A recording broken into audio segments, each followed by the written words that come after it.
Friends, బాగున్నారా? నేను బాగున్నాను. ఇప్పుడు నేను చేయబోయే కర్రీ అండి పాలకూర ఆలుగడ్డ అండి.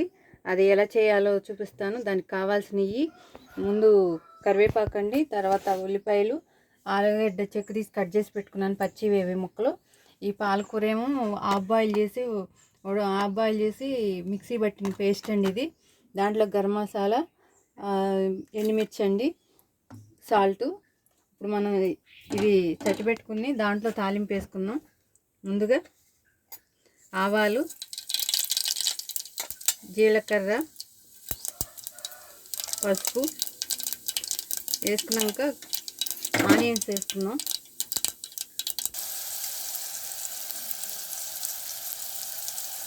ఎండుమిర్చి వేసాను, అవి కొంచెం వేగనిద్దాం. వేగిన తర్వాత ఆలుగడ్డ ముక్కలు వేసుకున్నాం ఫ్రెండ్స్.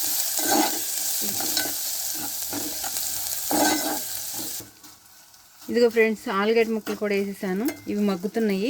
ఇప్పుడు మనం సాల్ట్ వేసుకుందాం.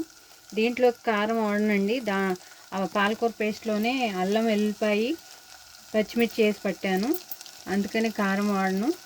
కారం లేకోకుండా ఇది చపాతీలోకి, పూరీలోకి పెట్టి తినే కర్రీనండి. చాలా ఈజీగా చేసుకోవచ్చు ఫ్రెండ్స్. పాలకూర పేస్ట్ వేస్తున్నాం చూడండి. దీంట్లోకి ఆలుగడ్డ ఉడికిపోయింది. ఇప్పుడు మనం పట్టుకుని ఉన్న పాలకూర పేస్ట్ దీంట్లో వేసేసుకుని కొంచెం వాటర్ పడతాయండి ఇది కలవటం కోసం.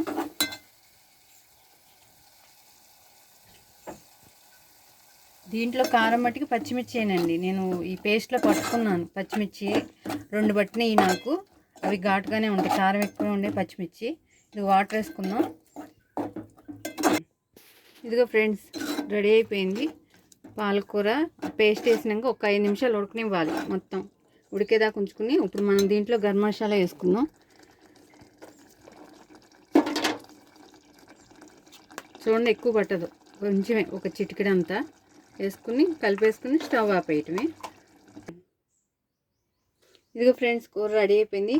ఇదిగో నేను పూరీలు చేశానండి, పూరీలో పెట్టుకుని తింటే బాగుంటుంది. దాంట్లో కొంచెం నిమ్మకాయ పిండుకుని, కూరలో కొంచెం నిమ్మకాయ, ఎందుకంటే కొంచెం పుల్లగా ఉంటే బాగుంటుంది కదా.